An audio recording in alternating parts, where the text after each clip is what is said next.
Hello friends, welcome to all on our YouTube channel Math Idea by Seema Sharma. So today we will continue with our series of DSSB previous year questions. So our next question is volume of solid surface is. Solid surface का volume बताना है आपको, तो क्या आएगा by triple integrating it over the surface. देखो जो solid surface होगी वो हमारी 3 डायमेंशनल सरफेस होगी.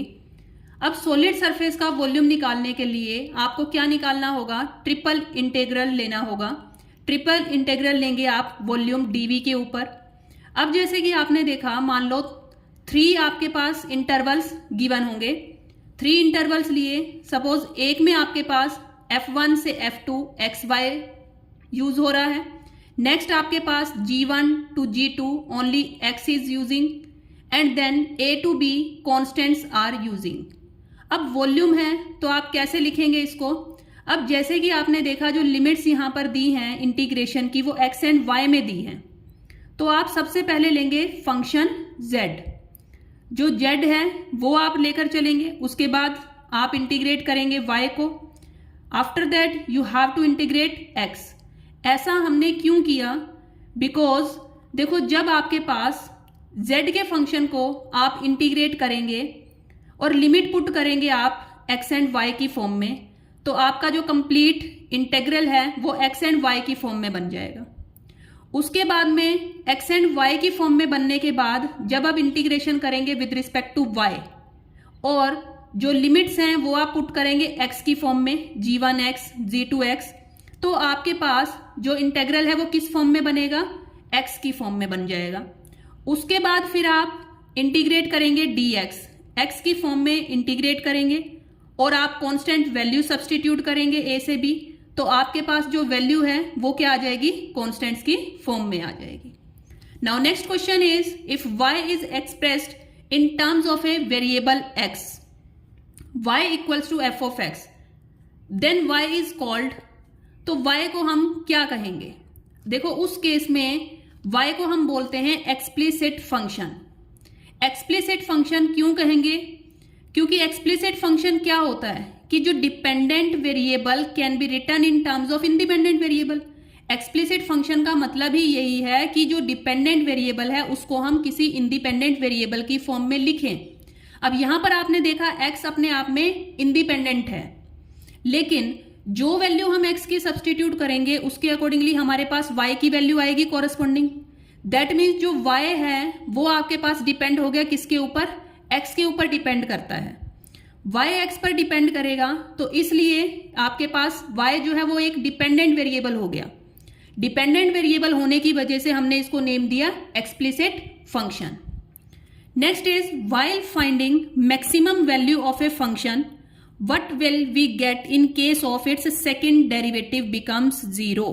कहते हैं अगर हम मैक्सिमम वैल्यू किसी फंक्शन की फाइंड आउट कर रहे हैं और अगर इसका सेकेंड डेरिवेटिव जो है वो 0 आ जाता है, तो उस केस में हमें क्या मिलेगा. अगर सेकेंड डेरिवेटिव जो है वो 0 आ जाता है तो उस केस में हमें मिलता है इन्फ्लेक्शन पॉइंट. कैसे, फॉर एग्जाम्पल अगर हमारे पास कोई भी फंक्शन है, देखो y is equals to f of x, हमने निकालनी है इसकी मैक्सिमम वैल्यू.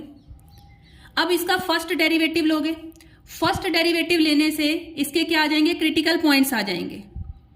क्रिटिकल पॉइंट्स जो है वो आपके पास आएंगे डेरिवेटिव जब हम लेंगे फर्स्ट टाइम ओनली, और उसको इक्वेट करेंगे 0 से, तो x की वैल्यूज आ जाएंगी. क्रिटिकल नंबर्स भी बोल देते हैं हम, क्रिटिकल वैल्यू भी बोल देते हैं, क्रिटिकल पॉइंट्स भी बोल देते हैं हम, कि क्रिटिकल पॉइंट्स आ जाएंगे. क्रिटिकल पॉइंट्स का मतलब क्या है कि वैल्यूज ऑफ x मिल जाएंगी आपको.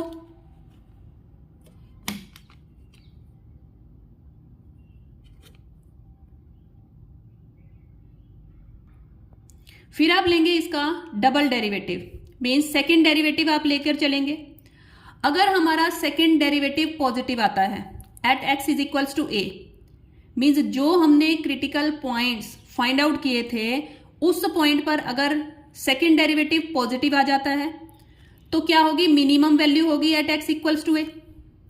अगर हमारा सेकेंड डेरिवेटिव लेस देन 0 आता है, नेगेटिव आ जाता है at x is equals to a, तो हमारे पास मैक्सिमम वैल्यू होगी at x equals to a. ये हमारे पास क्या थे, क्रिटिकल पॉइंट्स. जो x की वैल्यूज आएंगी वो हम फंक्शन सेकेंड डेरिवेटिव में सब्सटीट्यूट करेंगे और देखेंगे अगर वैल्यू पॉजिटिव आती है तो हमारे पास मिनिमम वैल्यू है, अगर डेरिवेटिव की वैल्यू जो है वो नेगेटिव आती है तो हमारे पास मैक्सिमम वैल्यू है। बट अगर हमारे पास सेकेंड डेरिवेटिव इक्वल्स टू 0 आ जाता है, मीन्स ना नेगेटिव वैल्यू आई ना ही पॉजिटिव वैल्यू आई, जस्ट उसकी वैल्यू इक्वल्स टू 0 आ गई, तो हमारे पास क्या होगा, not concave upper and not concave down at x equals to 0। तो at x equals to 0 point के ऊपर ना तो वो कनकेव अप होगा ना वो कनकेव डाउन होगा, तो उस केस में हमारे पास जो पॉइंट आएगा वो क्या आ जाएगा, इन्फ्लेक्शन पॉइंट जो है वो आ जाएगा। Now next question is rank of every non singular matrix. अब देखो जो नॉन सिंगुलर मैट्रिक्स क्या होती है, नॉन सिंगुलर मैट्रिक्स होगी जिसका डिटर्मिनेंट क्या हो, नॉट इक्वल्स टू 0 हो, ऑफ ऑर्डर n। अब n ऑर्डर की कोई मैट्रिक्स आपको गिवन है और उसका रैंक निकालना है। रैंक क्या होता है, number of non zero rose of A matrix. अगर अब हमने देखा डिटर्मिनेंट नॉट इक्वल्स टू 0 आया, अगर उसका डिटर्मिनेंट 0 नहीं आया तो उसका जो रैंक है वो किसके बराबर होगा, ऑर्डर ऑफ द मैट्रिक्स के ही बराबर होता है।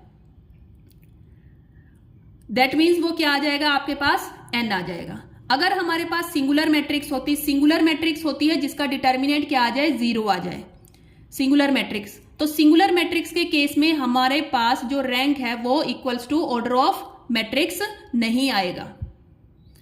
नेक्स्ट आपके पास क्वेश्चन है, if the inner product between the vectors vanishes then what will be the angle between them. Inner product है, इनर प्रोडक्ट जो है अगर कोई भी दो वेक्टर्स के बीच में इनर प्रोडक्ट की गिवन है आपको 0, इनर प्रोडक्ट लिया आपने, मान लो क्या आता है, u का मैग्नीट्यूड इंटू v का magnitude cos theta, dot product लेकर चल रहे हैं, इनर प्रोडक्ट डॉट प्रोडक्ट। अगर वो इक्वल्स टू 0 आता है तो आप क्या लेकर चलेंगे, कोस थीटा भी 0 आ जाएगा। कोस थीटा की वैल्यू 0 कब होती है, जब थीटा की वैल्यू π/2 होती है। दैट मीन्स हमारे पास जो थीटा है वो क्या आ जाएगा, 90 degree. Next question is the rank of matrix in एक्लन form is. Rank of matrix क्या होगा एक्लन फॉर्म में। अब रैंक एक्चुअली होता क्या है, number of non zero rose of the matrix. अगर हमने एक्लन फॉर्म भी बनाई है तो रैंक तो वही होगा ना, number of non zero rose of the matrix.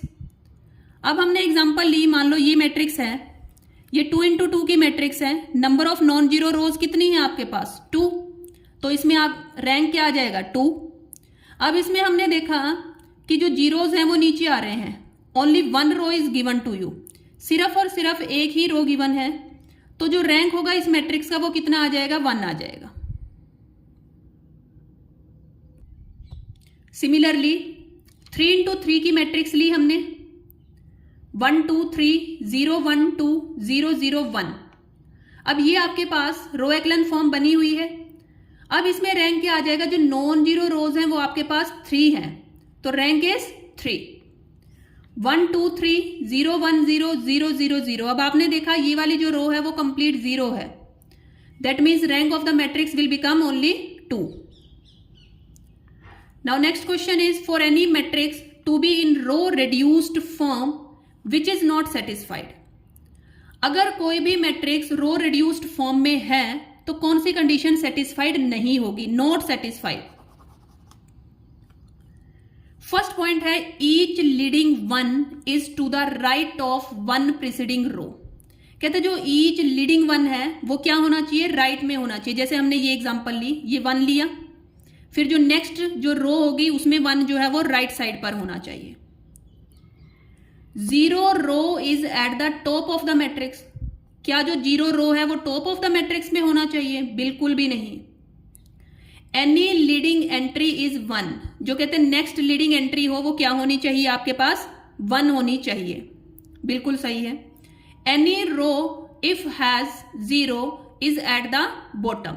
कोई भी रो अगर उसके पास 0 है तो वो कहां होने चाहिए, बॉटम में होने चाहिए, नीचे होने चाहिए। तो जो हमारी रॉन्ग स्टेटमेंट है वो हमारा बी पॉइंट है, क्योंकि उसने बोला है 0 row is at the top of the matrix. कभी भी हम 0 रो को टॉप पर नहीं लेते हैं, हमेशा हम बॉटम में ही लेते हैं। So this is incorrect, this is not satisfied. Now next is find the gradient of the scalar field. Gradient find out करना है। स्केलर फील्ड आपको गिवन है f of x comma y equals to x plus y at 1,2। अब gradient कैसे find out करेंगे हम? Del of f लिया, gradient का मीनिंग ही यही है डेल एफ। सिंपल हमें क्या करना होता है? मल्टीप्लाई करना होता है। फंक्शन लिया और उसको डेल से। अब जो डेल की वैल्यू होती है वो क्या होती है आपके पास? करली बाय करली एक्स आई कैप, करली बाय जे कैप, करली बाय करली जेड के कैप। तो ये आपके पास जस्ट वैल्यू होती है डेल की। फंक्शन जो गिवन था एक्स प्लस वाई, ये हमने फंक्शन लिया है। अब फंक्शन का derivative with respect to x लेंगे तो क्या आएगा? 1। फंक्शन का derivative with respect to y लोगे, मान लो अब एक्स का ही डेरिवेटिव ले रहे हो आप, विद रिस्पेक्ट टू वाई लेंगे 0 आ जाएगा, विद रिस्पेक्ट टू जेड लेंगे तो 0 आ जाएगा। अब हमने लिया विद रिस्पेक्ट टू वाई। जब हम x का डेरिवेटिव, देखो सबसे पहले हमने x जो है उसका डेरिवेटिव लेना है, विद रिस्पेक्ट टू x लेंगे तो 1 आ जाएगा, लेकिन with respect to y and z लेंगे तो आपके पास कुछ भी वैल्यूज नहीं आएंगी। फिर हम लेते हैं y फंक्शन का। y फंक्शन का derivative with respect to x लोगे तो 0 आएगा, विद रिस्पेक्ट टू y लेंगे तो आपका आ जाएगा 1। दैट मीन्स अब z यहां पर है ही नहीं आपके पास कि हम z का derivative with respect to z लेते, तो k कैप के साथ में क्या आ जाएगा? 0। अब उन्होंने क्या बोला था? एट 1,2। 1,2 लेना है। दैट मीन्स अगर हमारे पास x और y की वैल्यू है तो x की वैल्यू हम 1 लेंगे और y की वैल्यू 2 लेंगे। बट हमने क्या देखा कि यहां पर तो वैल्यूज ही कांस्टेंट आ रही है, 1, यहां पर भी 1 आ गई है। बाय द वे अगर हमारा फंक्शन होता है एक्स स्क्वायर में, सपोज वाई स्क्वायर, अगर कुछ फंक्शन हमारा x square plus y square form में होता, फिर जब हम इसका डेरिवेटिव लेते तो वो 2x आई कैप प्लस 2y जे कैप आ जाता। उस केस में फिर हमें यहां पर ये वैल्यूज जो है वो सब्सटीट्यूट करनी होती। x की जगह पर हम 1 सब्सटीट्यूट करते 2i कैप और y की जगह पर हम 2 सब्सटीट्यूट करते 4j कैप, देन हमारा आंसर ये आता।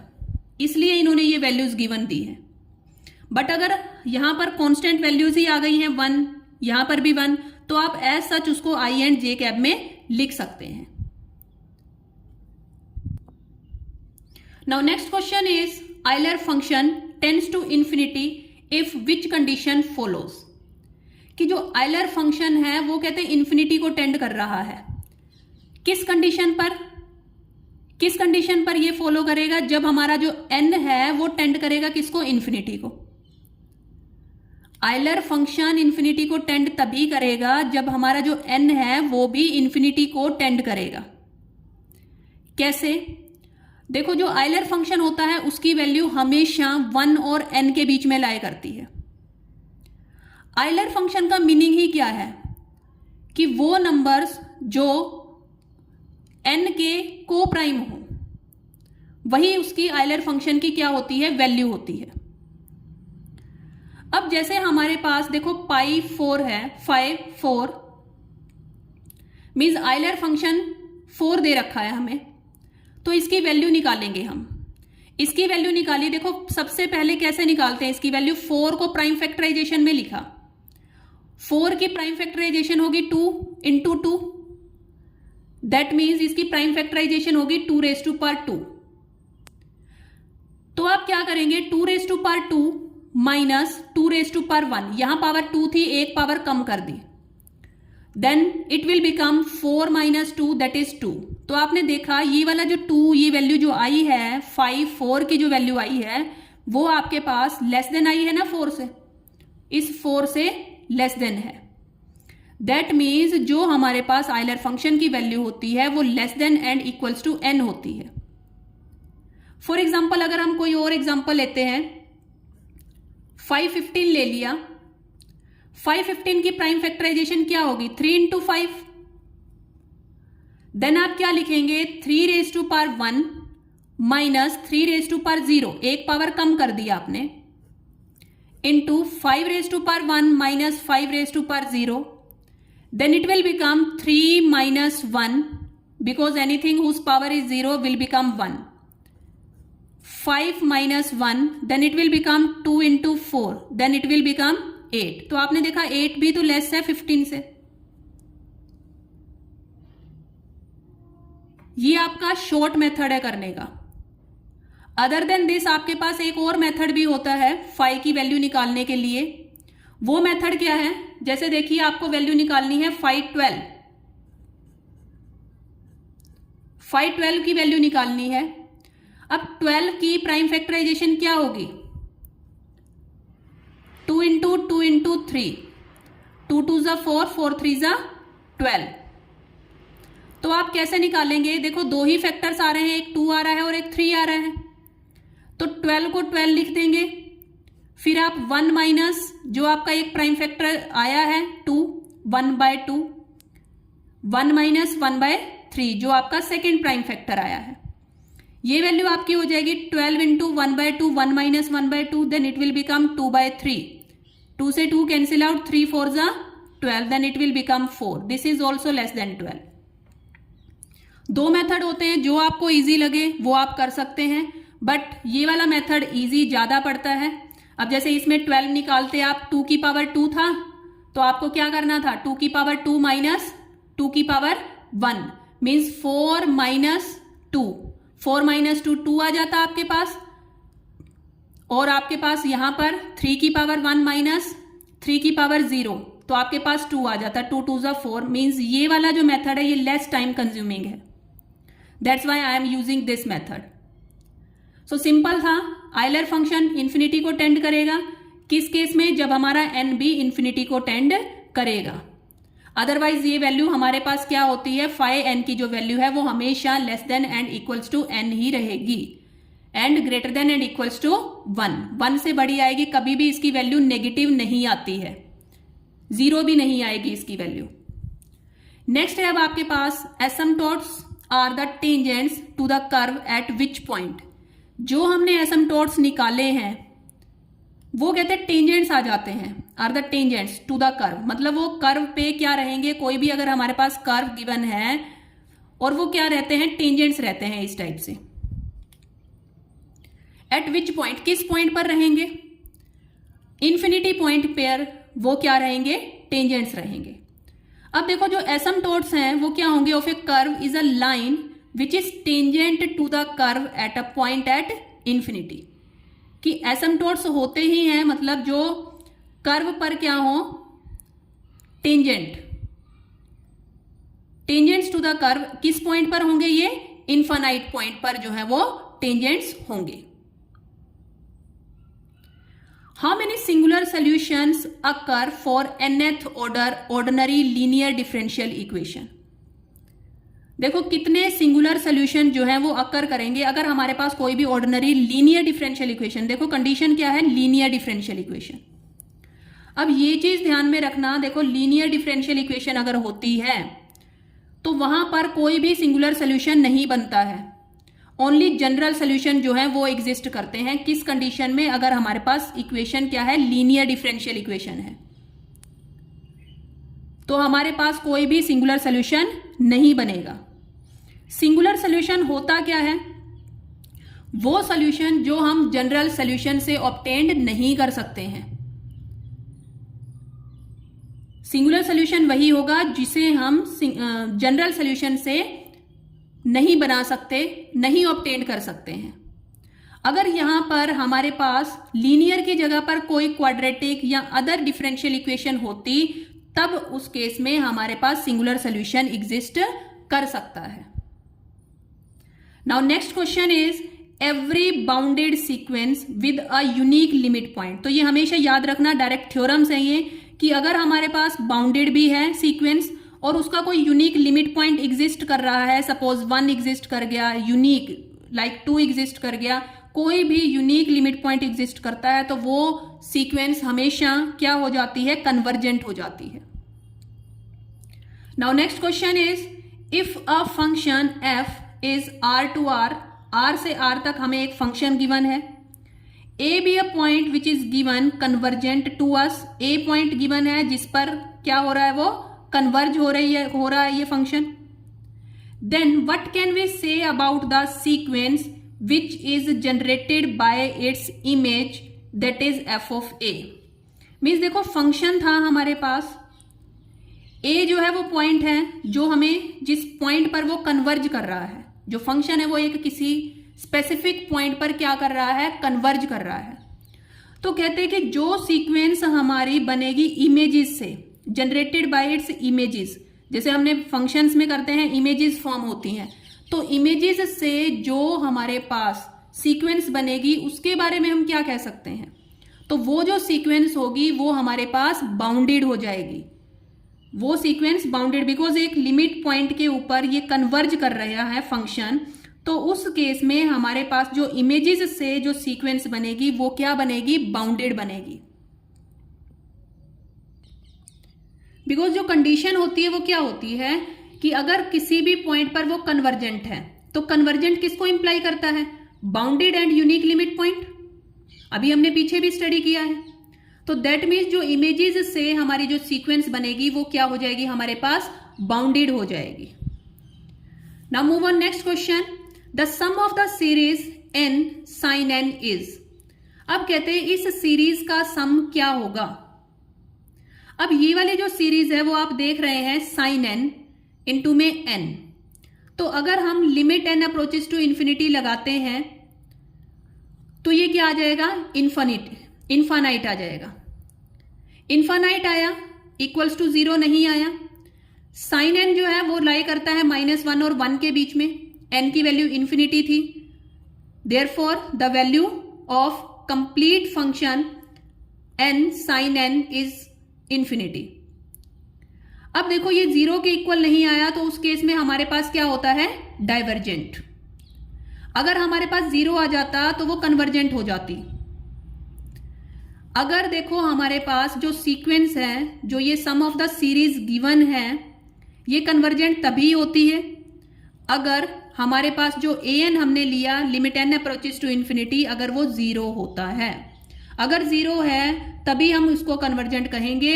अगर ये इंफिनिटी आ गया है तो हम उस केस में क्या कहेंगे कि ये जो सीरीज है वो क्या करेगी, डाइवर्जेंट है, ये डाइवर्ज करेगी ये series. Now move on next question, wrong statement आपको पिक करनी है। फर्स्ट पॉइंट है आपके पास, any Cauchy sequence is convergent and bounded, कि कोई भी कोची सीक्वेंस है वो कन्वर्जेंट भी है एंड बाउंडेड भी है। ये बिल्कुल सही स्टेटमेंट है कि कोई भी कोची सीक्वेंस होगी वो कन्वर्जेंट एंड बाउंडेड दोनों होगी। कन्वर्जेंट होगी तो उसका क्या होगा, यूनिक लिमिट पॉइंट भी एग्जिस्ट करेगा। नेक्स्ट है, any convergent sequence is Kochi sequence. अगर वो कन्वर्जेंट सीक्वेंस है तो उसका यूनिक पॉइंट जो है वो एग्जिस्ट करेगा, यूनिक लिमिट पॉइंट एग्जिस्ट करेगा, वो बाउंडेड भी होगी। बाउंडेड एंड कन्वर्जेंट हो गई तो वो आपके पास कोची सीक्वेंस बन जाएगी। Any Cauchy sequence is bounded, बिल्कुल कोई भी कोची सीक्वेंस है वो हमारे पास क्या होती है, बाउंडेड होती है। In real every bounded sequence has convergent सब सीक्वेंस। ये आपके पास डायरेक्ट थ्योरम है कि रियल में अगर हम देखें तो एवरी बाउंडेड सीक्वेंस के पास में क्या होती है, कन्वर्जेंट सब सीक्वेंस होगी। नेक्स्ट है आपके पास, मोनोटोनिक सीक्वेंस इज डाइवर्जेंट।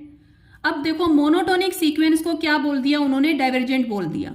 जरूरी नहीं है कि जो मोनोटोनिक सीक्वेंस होगी वो डाइवर्जेंट ही होगी, वो कन्वर्जेंट भी हो सकती है, क्योंकि ये डिपेंड करता है। वो मोनोटोनिक इंक्रीजिंग सीक्वेंस भी हो सकती है, मोनोटोनिक डिक्रीजिंग सीक्वेंस भी होती है।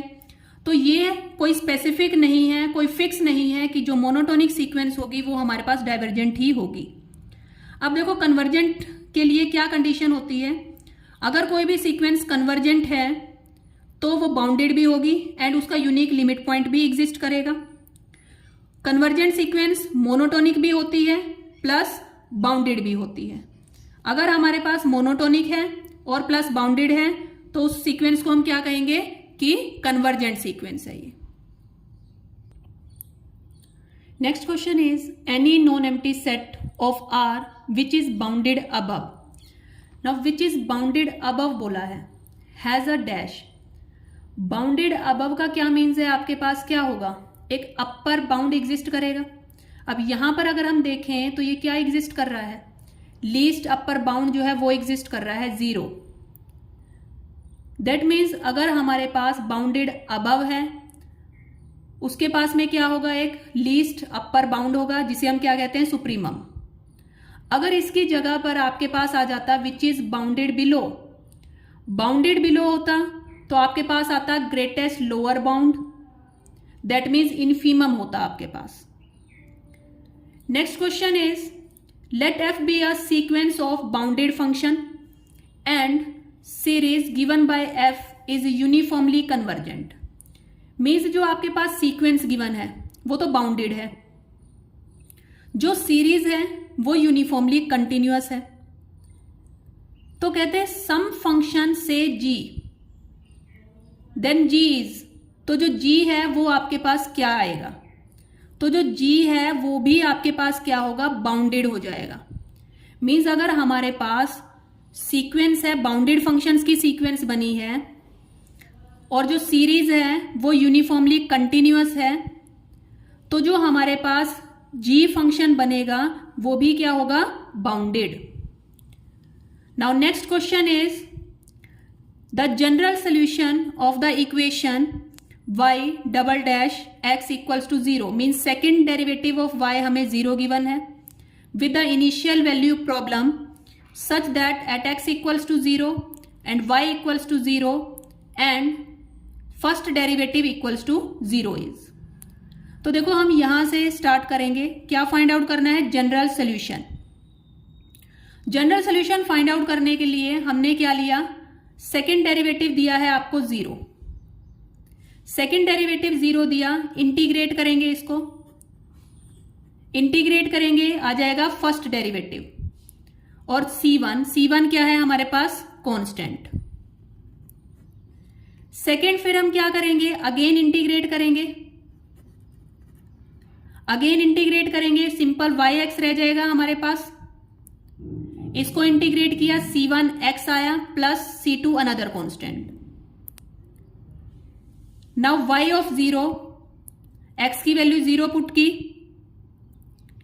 तो आपके पास क्या आ जाएगा, 0 प्लस C2, 0 प्लस C2 आ जाएगा। C2 की वैल्यू आपके पास क्या आ जाएगी, 0, बिकॉज हमें y ऑफ 0 भी 0 ही गिवन है, तो इसको इक्वेट कर देंगे हम 0 के इक्वल, तो C2 की वैल्यू आ जाएगी 0।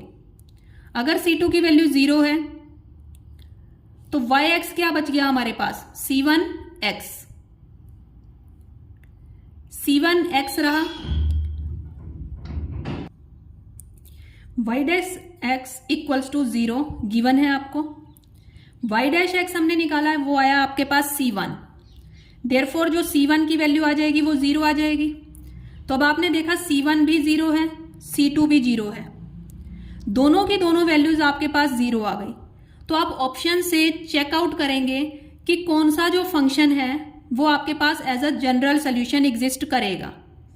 अब आपने देखा, मान लो ये ऑप्शंस गिवन है आपको, फर्स्ट ऑप्शन है yx is equals to x square upon 2, तो यहां पर ना आपके पास C1 है ना आपके पास C2, कोई भी कांस्टेंट गिवन नहीं है एक्स्ट्रा में, बिकॉज दोनों के दोनों कांस्टेंट हमारे पास क्या आ गए हैं, 0। अब ये आपके पास सेकंड है y of x is equals to x square plus 2 plus 3, यहां पर कोई कांस्टेंट वैल्यू गिवन दे दी उन्होंने, तो ये वाला आपका ऑप्शन नहीं हो सकता। यहां पर भी आपने देखा कि यहां पर 5 गिवन है, सेकेंड कांस्टेंट कोई भी आपके पास गिवन है, तो ये दोनों ऑप्शंस तो नहीं होंगे, यही वाला ऑप्शन हो जाएगा, जिसके लिए आप देखोगे कि आपका जो डबल डेरिवेटिव है वो भी क्या हो जाएगा, 0 के इक्वल होगा, फर्स्ट डेरिवेटिव लोगे वो भी आप देखेंगे कि इक्वल्स टू 0 हो जाएगा। तो आपके पास जो जनरल सोल्यूशन है वो आपके पास एग्जिस्ट करेगा yx is equals to x square upon 2, यही आपके पास क्या होगा, जनरल सोल्यूशन एग्जिस्ट करेगा। Next question is the greatest limit point of a bounded sequence is called. अब देखिए जो ग्रेटेस्ट लिमिट पॉइंट होगा कोई भी बाउंडेड सीक्वेंस का, कि जो सीक्वेंस बाउंडेड है तो उस पॉइंट को आप क्या कहेंगे, लिमिट सुपीरियर ऑफ f, वो क्या हो जाएगी, लिमिट सुपीरियर ऑफ f रहेगी। अगर वही लीस्ट लिमिट पॉइंट होता बाउंडेड सीक्वेंस का तो वो क्या रहती, लिमिट इंफीरियर ऑफ f रहती। नेक्स्ट क्वेश्चन है limit point of the sequence f which is equals to 1 is. अब आपने देखा जो ये सीक्वेंस गिवन है 1, तो वो सीक्वेंस कैसे बनेगी, 1 1 1 लाइक दिस, तो इसका जो है वो एक यूनिक ही लिमिट पॉइंट आएगा। यूनिक लिमिट पॉइंट क्या आ जाएगा? 1। Next question is what condition is satisfied if sequence of function f is said to be uniformly bounded. अगर हमारे पास जो सीक्वेंस है ऑफ द फंक्शन f अगर वो यूनिफॉर्मली बाउंडेड है तो उसके लिए क्या कंडीशन होगी? फर्स्ट कंडीशन उन्होंने क्या गिवन दी है कि f(x) is converges to an infinite point, कि जो f(x) है वो कन्वर्ज करेगा इनफाइनाइट पॉइंट पे। अगर वो इनफाइनाइट पॉइंट के ऊपर कन्वर्ज कर जाएगा तो वो फिर बाउंडेड नहीं रहेगी। अब उन्होंने बोला है f(x) is equals to m is constant, तो ये कंडीशन भी फॉलो नहीं होती है। नेक्स्ट पॉइंट गिवन है f(x) is converges to a finite point, कि जो f(x) है वो कन्वर्ज करेगा किसी भी एक फाइनाइट पॉइंट के ऊपर, तो ये भी कंडीशन नहीं होती है कि कोई भी सीक्वेंस जो फंक्शंस की बनी हुई है वो यूनिफॉर्मली बाउंडेड हो। यूनिफॉर्मली बाउंडेड है, सिंपल बाउंडेड नहीं है। यूनिफॉर्मली बाउंडेड के लिए क्या कंडीशन होगी आपके पास कि जो f(x) है वो less than and equals to क्या होना चाहिए? m for all x m is constant, जहां पर जो m है वो क्या रहे? कॉन्स्टेंट रहे। नेक्स्ट कुछ की पॉइंट्स हैं आपके पास।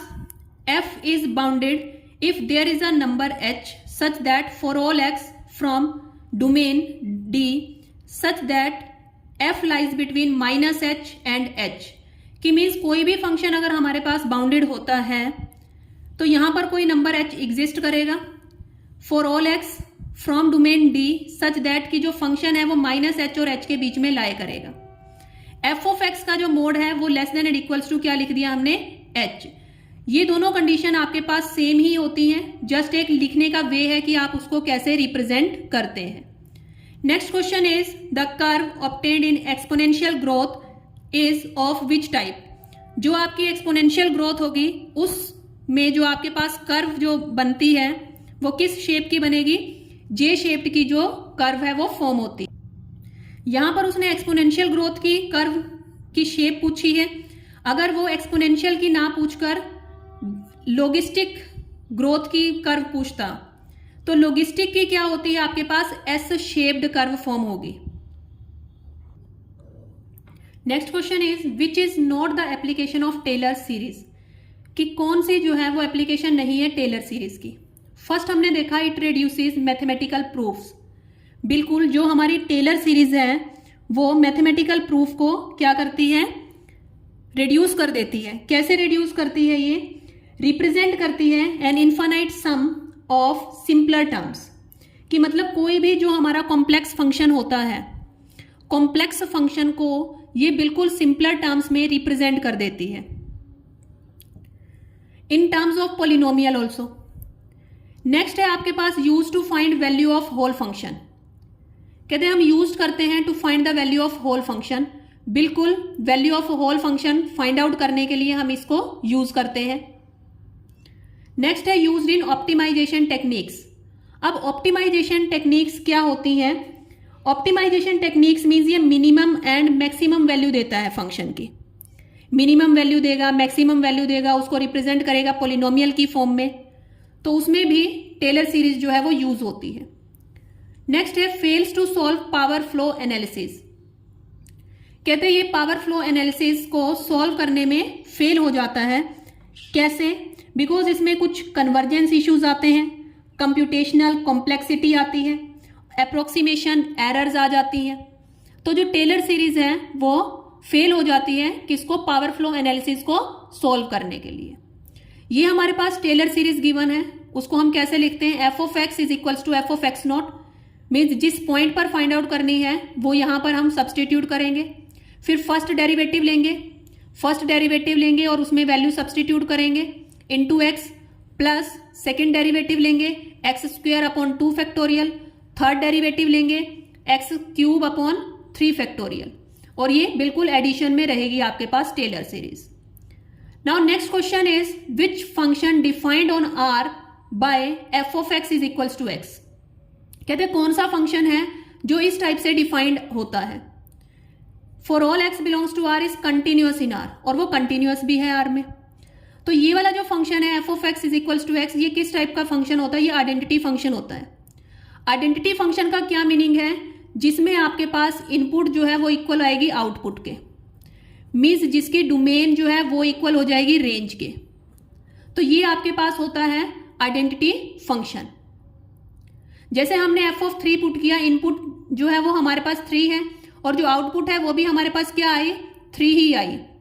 तो इस टाइप के जो फंक्शंस होते हैं इनको हम आइडेंटिटी फंक्शन बोलते हैं। नेक्स्ट है आपके पास डिरिचलेट फंक्शन। डिरिचलेट फंक्शन और कैरेक्टरिस्टिक फंक्शन भी बोला जाता है इसे। डिरिचलेट फंक्शन क्या होता है कि ये 1 वैल्यू देगा अगर हमारा x जो है वो रैशनल से बिलोंग कर रहा है, और ये वैल्यू देगा हमारे पास -1 अगर हम जो x है वो किससे बिलोंग कर रहा है, इररेशनल से बिलोंग कर रहा है। तो इस टाइप का जो फंक्शन बनता है ये हमारे पास डिरिचलेट फंक्शन बनता है। नेक्स्ट आपके पास नेक्स्ट क्वेश्चन है, when will be the derivative of function given by f of xy which is equals to x minus y xy will be singular। अब देखिए सिंगुलर बनाने के लिए हमें क्या करना होगा, जैकोबियन मैट्रिक्स का डिटर्मिनेंट लेना होगा। जैकोबियन, अगर जैकोबियन मैट्रिक्स का डिटर्मिनेंट जो है वो हमारे पास इक्वल्स टू 0 आ जाता है तो उस केस में हम क्या कहेंगे कि जो matrix of derivative of the function है वो क्या हो जाएगा, सिंगुलर हो जाएगा। तो कैसे करते हैं हम जैकोबियन, कैसे लेंगे, फंक्शन फर्स्ट लिया हमने, उसका derivative with respect to x लोगे, फिर हमारा जो फर्स्ट फंक्शन है उसका derivative with respect to y लोगे, फिर सेकेंड फंक्शन पर पहुंचेंगे, उसका derivative with respect to x लोगे, फिर सेकेंड फंक्शन का derivative with respect to y लोगे। अब देखो करली f1 अपॉन में करली x, इसका derivative with respect to x लिया 1 आ जाएगा, y का derivative with respect to x लोगे 0, अगेन हमने इसका x का derivative with respect to y लिया 0 माइनस y का derivative with respect to y लिया -1, सेकेंड फंक्शन लिया, इसका derivative with respect to x लोगे तो जस्ट y बचेगा, सेकेंड फंक्शन का derivative with respect to y लोगे तो जस्ट x बचेगा। अब हमारे पास क्या है, इसका डिटर्मिनेंट लिया हमने, वो क्या आया आपके पास, x plus y equals to 0। That means x जो है वो किसके इक्वल आ गया आपके पास, -y। तो बस आपको ये कंडीशन माइंड में रखनी है कि जब वो पूछे when will be the matrix of derivative of the function will be singular, तो सिंगुलर होने के लिए, सिंगुलर के लिए हमें पता है डिटर्मिनेंट जो है वो इक्वल्स टू 0 होता है, लेकिन कौन सा डिटर्मिनेंट लोगे यहाँ पर आप, जैकोबियन मैट्रिक्स का डिटर्मिनेंट लोगे। मींस जो फंक्शन फर्स्ट है उसका derivative with respect to x, फिर हमने फंक्शन फर्स्ट लिया उसका derivative with respect to y, फिर हमने फंक्शन सेकंड लेना है उसका derivative with respect to x, फिर सेकंड फंक्शन का derivative with respect to y. That means Jacobian matrix लेकर उसका डिटर्मिनेंट इक्वेट कर देंगे equals to 0। Now next question is late f and g be 2 uniformly continuous on interval i।